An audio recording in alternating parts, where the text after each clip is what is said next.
kalau boleh memakai istilah yang lebih tandas, dengan manipulasi posisi Suriah dalam hal ini Rais Am untuk membuat keputusan sepihak memberhentikan ketua umum.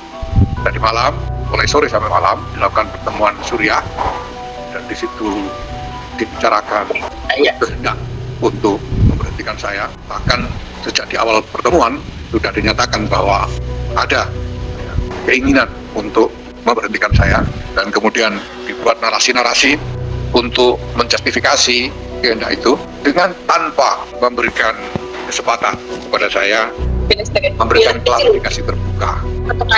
Saya katakan tadi keputusannya adalah keputusan sepihak oleh Suriah, dalam hal ini Rais Am. Jakarta, Amateur News. Gelombang dinamika internal kembali mengguncang tubuh organisasi Islam terbesar di Indonesia.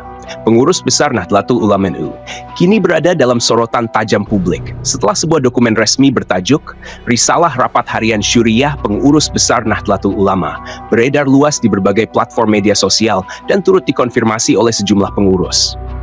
Dokumen tersebut memuat keputusan tegas. Yahya Cholil Stakuf atau Gus Yahya diminta mengundurkan diri dari jabatan Ketua Umum PBNU dalam kurun waktu 3 hari. Risalah yang ditandatangani oleh Rais Am PBNU, K. Miftachul Akhyar, itu menyatakan dengan jelas, Yahya Cholil Stakuf harus mengundurkan diri dari jabatan Ketua Umum PBNU dalam waktu 3 hari sejak diterimanya keputusan Rapat Harian Syuriah PBNU. Jika permintaan itu tidak dipenuhi, Syuriah PBNU akan mengambil langkah lanjutan berupa pemberhentian dari jabatan.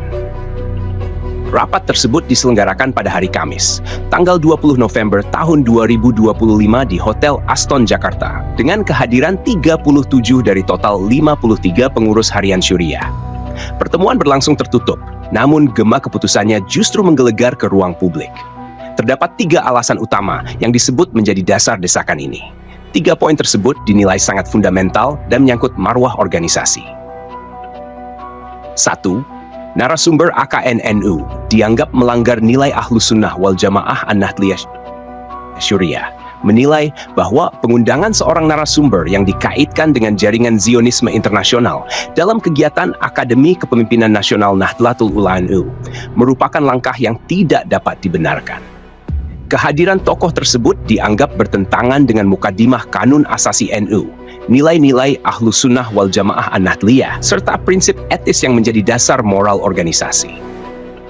Dalam risalah itu disebutkan bahwa menghadirkan figur tersebut di tengah isu global mengenai genosida Israel merupakan tindakan yang melanggar nilai dan ajaran Ahlus Sunnah wal Jamaah An-Nahdliyah. 2. Dinilai mencemarkan nama baik PBNU. Mengacu pada pasal 8 huruf A Peraturan Perkumpulan NU nomor 13 tahun 2025. Pengundangan narasumber tersebut memasuki kategori tindakan yang mencemarkan nama baik perkumpulan.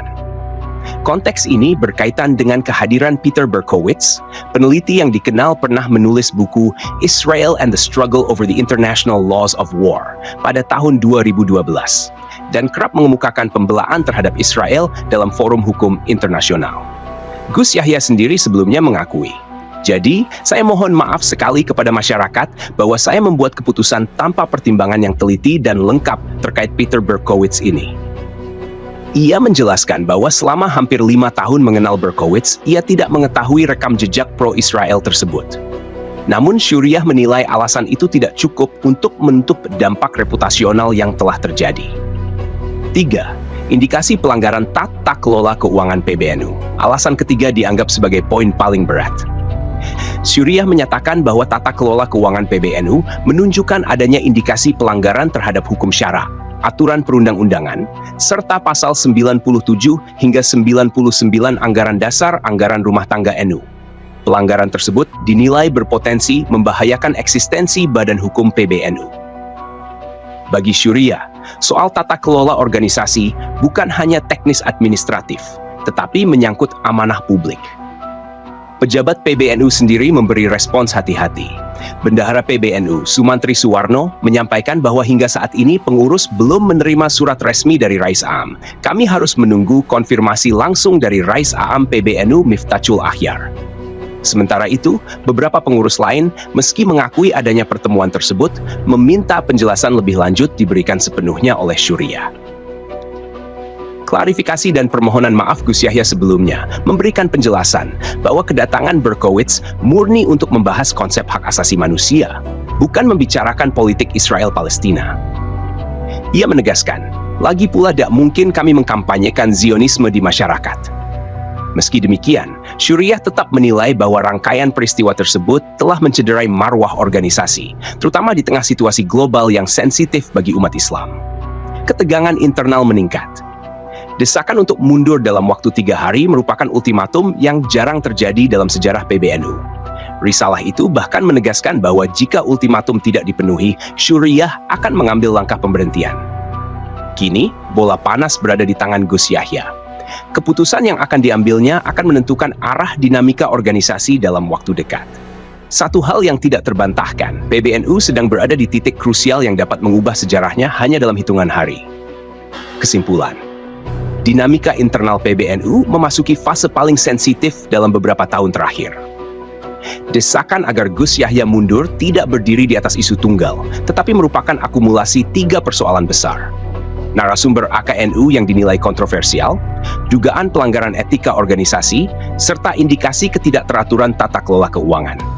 Risalah resmi dari Syuriah PBNU memperlihatkan bahwa keputusan ini bukan sekadar opini minoritas, tetapi hasil rapat formal yang disahkan oleh Rais Am PBNU. Organisasi kini berada pada persimpangan penting yang akan menentukan langkah ke depan. Saran pertama, diperlukan komunikasi resmi dan terbuka dari kedua belah pihak, tanpa saling menafikan fakta, untuk meredakan eskalasi opini publik.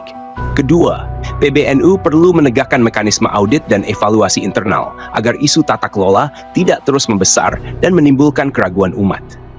Ketiga, Gus Yahya sebaiknya mempertimbangkan dengan bijak ultimatum yang diberikan, dengan menjadikan kemaslahatan organisasi dan jamaah sebagai pertimbangan utama.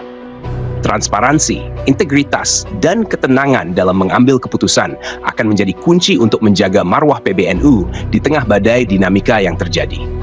Agar alasan-alasan itu sah, maka harus dibuktikan bahwa tindakan-tindakan itu memang sungguh dilakukan oleh yang bersangkutan.